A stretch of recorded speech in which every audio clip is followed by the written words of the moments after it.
Hey everybody, so I am back just with another work in progress on my French Marines for Muskets and Tomahawks. So I've made a fair bit of progress. I've done a lot of base painting on these guys because I've used a lot of different colors for various accessories and things. A lot of these models have a lot of variation. To give you an example, like this guy up in the back here, he's got like this big sash, and he's got a saber and a revolver. Revolvers, I use the same colors as the rifle, but he just has a lot of different stuff. And so what happens is there are a number of other guys, like I mentioned this guy last time with the sort of the frontier code. What happens, and at least from my experience compared to doing other units of infantry or in other games, is that rather than it being like lots of models and everybody's kind of the same, it's just everybody's a bit different, and so you're working with a lot of paints.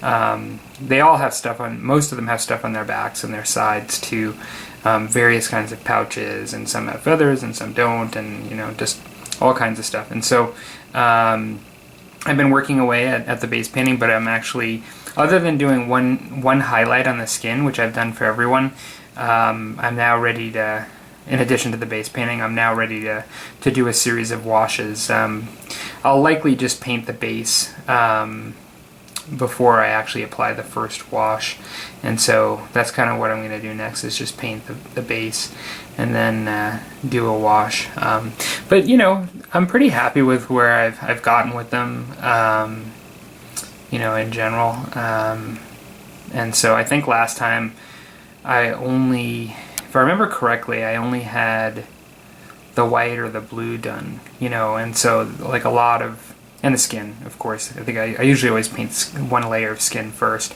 But overall, pretty happy with the way the guys are coming out. I must have done 5 different kinds of hair color, because I did like black and blonde. I did sort of a red, which, like this guy here, is sort of like, there are a couple that actually have really red hair. But then I did like a couple of different shades of brown. And so maybe I did 4, I'm thinking. Because I did like a dark brown and a light brown too. But yeah, it just creates a little bit of variation. Because they actually have, a lot of them are just wearing caps, it's really hard to see. Like here you can see the leader has a dark brown hair, but it's kind of hard to see if you're not looking up close or if you're looking from the front. But in general, I still think these are pretty cool models. I really like the character of them, and I like the just all the doodads they have on them, like all the frontier stuff is pretty cool. And then I guess they carry, from what I've looked at, it looks like they carry a black, many of them carry a black bag that was very sort of specific. Like looking up here, I didn't highlight and do some freehand like they did here, but it's like that one right there. So everybody that had that, not everybody did. It's just another kind of variation like I mentioned before. Not everyone has it, but for those that did, I painted it black. So yeah, that's kind of where I'm at, and I think that getting all this base painting done was really the big stretch on these ones. So I think just painting the base now and then starting the washes will really go a lot quicker, and then I'll likely just do some varnishing from there. I did some highlights on the skin, some pre-highlights. I don't know how much I'll do after that, we'll see.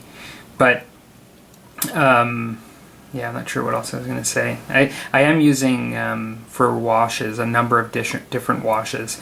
What I'm planning on doing is, for the white, I'm going to use this, which I've had a lot of success with recently. This is a Vallejo wash that's a gray wash, and it really applies thinly and can be wiped off and gives a really nice look to whites. So I really like that.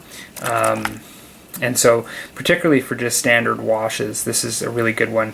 I have enjoyed the what is it, using an oil wash, sometimes even black directly on white, but then just using like a spirits to pull away most of it on the raised surfaces, and that's worked really well for me too.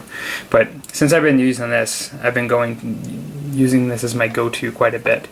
I'll likely do the flesh and the wood and like the pants and moccasins and stuff like that, and the face and this but wipe it off in this Army Painter ink, and it's a soft tone, which I've been using that for most of my Musket and Tomahawk models too, and that's worked out really well.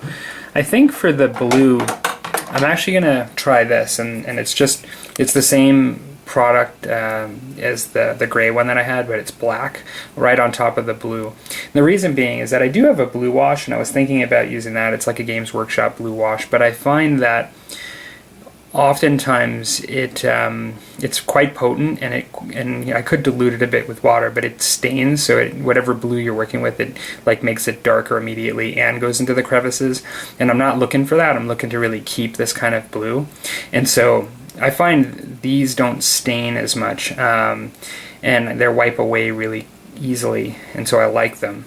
And so even though this is black, I'm gonna try, I might give it a drop of water to thin it a bit, but I'm gonna try this, and on the blue, I'll try it on a test model and see if I can't use that to get some depth into the shirts and the pants that are blue. So yeah, that's where I'm at. Yeah, hope you guys like the way they're coming out so far, and yeah, it'll be nice to see these guys with a coat of wash everywhere. So okay, talk to you guys later. Hope you're having a good week.